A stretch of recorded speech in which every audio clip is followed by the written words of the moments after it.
at the White House today, delivering on a promise to protect free speech on college campuses. The president issued an executive order that pushes for a more aggressive adherence to the First Amendment, requiring universities to support free thought and debate or risk losing federal research dollars.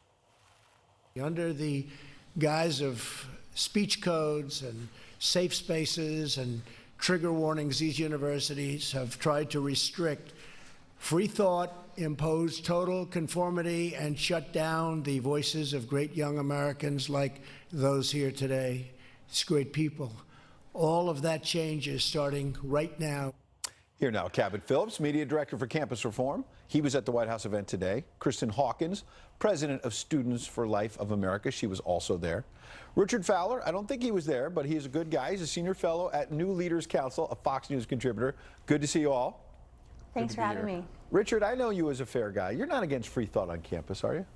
Absolutely not. I think actually free thought and free speech are necessary for the education process. I think every voice should be heard, whether it is the Republican conservative voice, a pro-life voice, a pro-choice voice, an LGBTQ voice. All these voices should belong on college campuses.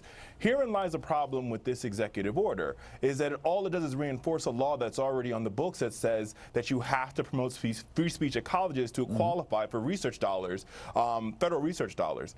If the president really wanted to go farther on this EO, he could have defined what hate speech was and created an actual litmus test. This executive order doesn't create a litmus test, just says that you have to promote free speech, meaning this will likely get bogged down in the courts because someone will be like, well, what is free speech? How do you define it? And how am I doing it or not doing it? Which is why this EO is problematic. Well, Kristen, what about that? Because you've been on campus, as I understand it, you've been shut down by Antifa and others. What has been your experience, and why do you think this was necessary?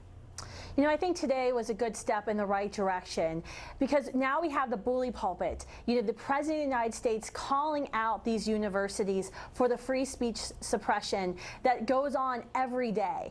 And I think this is something that Americans now are being educated on, that these college students are going onto campuses who are courageously standing up for their values are being shut down by their administrations, shouted down by other students. And I think it was good. It was a good day, a good moment to have the President of the United States, the leader of the free world, reaffirm our constitutional right to free speech and free expression. Cabot, Kristen makes an important point, which is sometimes a president, whether a Democrat or Republican, just by speaking out on an issue, signing the executive order, brings light to something that needs to be told. On the other hand, to Richard's point, will this executive order really have any impact when there's a law already on the books that's not being followed? Why will universities all of a sudden say, okay, the president signed this, so we're going to allow conservatives to speak out?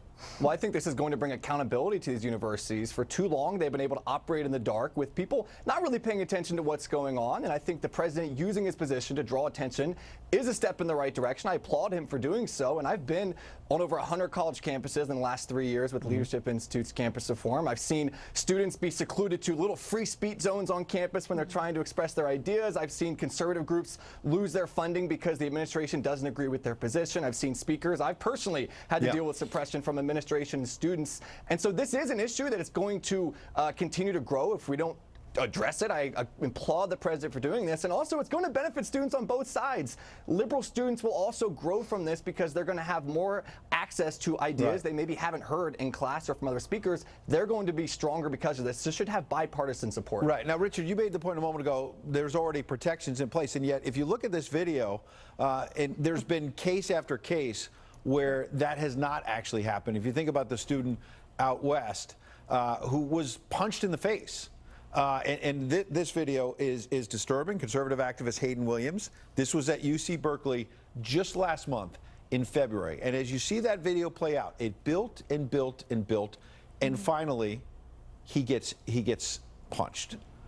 Why is this happening on college campuses? And it's a sad video because we should be promoting the debate of free ideals on college campuses. But we have to remember that there are thousands of college campuses all across this country, and there are millions of college students. Just to focus on Berkeley or 2 or 3 different examples isn't the best way to go about this. And I agree with everybody on this panel that the idea that we should not have free speech zones and you should be allowed to speak freely and allowed to express your opinions. I'm just not necessarily sure that this executive order does enough enough to make more universities more Yeah. accountable. All it says is Kristen, we'll jump in. reinforce This those is an laws. epidemic. This is escalating on college campuses. I was just at a college campus 2 days ago facing protests and had to be escorted in and out with undercover and police officers in full uniform. This Yeah. is escalating. Ever since So- President And Trump but has this been executive order elected, doesn't fix that. this has So actually does it make a gotten difference? more The executive order intense doesn't on fix college that. Answer that campuses. question, Kristen. Does it make a difference, though? We don't know. We do not know Of course, what's going to happen exactly. after this executive order. But I think this is And a it could good have had step more in the right teeth. It could direction. have restricted and we have to financial start aid. taking this action. Okay, It could have done a lot of different things that it didn't do. So to parade it like it's this amazing thing that's going Right. to all But of you a don't sudden know what stop it's this gonna do. abuse. None of us well, do, because I it was read just it, issued and today. I read it, and I know there's no enforcement. I want to in give it. That's Cabot what the I last know. word. Richard, you've both had a lot of chance to speak. Cabot, Richard makes it seem like, it's not going to make any difference at all. A, shouldn't the President of the United States try? And B, when Richard said a moment ago, you're using video from 2 or 3 things. Is it really that isolated? Is it only 2 or 3 campuses?